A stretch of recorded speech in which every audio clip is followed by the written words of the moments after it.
कोकणात पुन्हा एकदा शेती कामांना वेग आलेला आहे। मान्सूननं दमदार पुनरागमन केल्यानं भात लावणीला सुरुवात झाली असून शेतांमध्ये शेतकरी आणि महिला चिखलात उतरून लावणी करताना दिसत आहेत।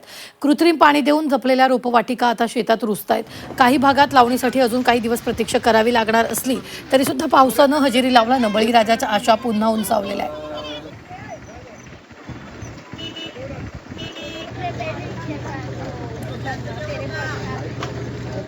तर नागपूर शहरातही मुसळधार पाऊस बरसतोय। सकल भागात पाणी साचायला सुरुवात झाली आहे। नागपुरात पुढील 24 तासासाठी ऑरेंज अलर्ट देण्यात आला आहे। जून महिन्यात पावसानं हुलकावणी दिल्यानंतर जुलैच्या पहिल्याच दिवशी नागपुरात पावसाची दमदार बॅटिंग झालेली आहे। नवी मुंबईतील कामोठे सेक्टर 10 मधील साई सिद्धी सोसायटीत घरातील बेडरूमचा स्लॅब कोसळून 39 वर्षीय सुरेश लोखंडे यांचा मृत्यू झाला। 12 वर्षीय मुलगी वेदिका लोखंडे गंभीर जखमी झाली आणि या घटनेमुळे परिसरात हळहळ व्यक्त होते। इमारतीच्या सुरक्षतेबाबत गंभीर प्रश्न निर्माण झालाय। तर घटनेची माहिती मिळताच सोसायटीमधील रहिवाशांनी तातडीनं दोघांना रुग्णालयात दाखल केलं, मात्र डॉक्टरांनी सुरेश लोखंडे यांना मृत घोषित केलं। जखमी वेदिका लोखंडे हिच्यावर कामोठे येथील MGM रुग्णालयात उपचार सुरू आहेत।